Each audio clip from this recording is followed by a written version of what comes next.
और डिवाइड में आ जाएगी हमारे पास 4 इंटू पाई है, तो पाई की वैल्यू आप 3.14 पुट कर लीजिए या 22/7 पुट कर लीजिए। m जो मास है ये हम पुट कर देंगे 9 इंटू 10⁻⁻31, ये जो मास है, तो ये हमने पुट कर दिया।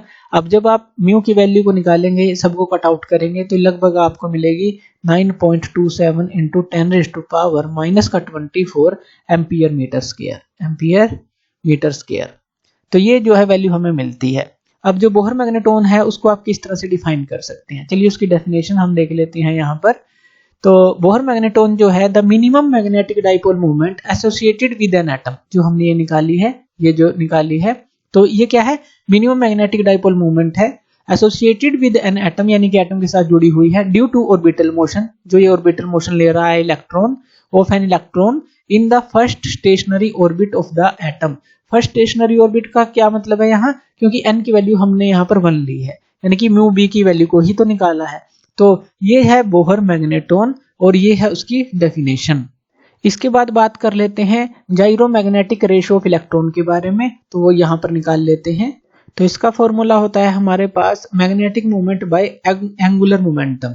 तो यहाँ पर हमने ये फॉर्मूला लिख लिया, magnetic moment by angular momentum. Magnetic moment क्या है, मैग्नेटिक मोमेंट हमने निकाली थी H बाय 4πm, यही निकाली थी। और एंगुलर मोमेंटम क्या है, H बाय 2π, ये हमने बात की थी, mvr equal to H by 2π है। तो यहाँ से अगर आप इसको सोल्व करेंगे तो यहाँ पर हमारे पास क्या बचेगा, बस E बाय 2m बचेगा। E बाय, अब ये 2π है, इससे ये 2 कैंसिल होगा तो 2m, H से H कैंसिल होगा, तो E बाय 2m हमारे पास बचेगा। अब यहाँ पर E की वैल्यू को पुट कर देंगे, यानी कि चार्ज की वैल्यू को 1.6 इंटू 10⁻⁻19 और m की वैल्यू को पुट करेंगे, उसको 2 से गुना कर देंगे, यानी कि 9 इंटू 10⁻⁻31। तो जब आप इसको कट करेंगे और सोल्व करेंगे आपको क्या मिलेगा, 8.8 इंटू 10⁻10 कूलम पर kg, क्योंकि नीचे मास है ऊपर चार्ज है। तो ये जो है इसकी यूनिट मिलेगी और ये आपको वैल्यू मिलेगी जाइरोमैग्नेटिक रेशियो ऑफ इलेक्ट्रॉन की। तो इस तरह से आप इसको भी डिफाइन कर सकते हैं। और बोहर मैग्नेटोन के बारे में तो हमने पढ़ा कि ये क्या है। तो थैंक यू वीडियो देखने के लिए, और इसी तरह की वीडियोस के लिए आप हमारे चैनल लर्न एंड ग्रो पे हमें सब्सक्राइब कर सकते हैं। धन्यवाद।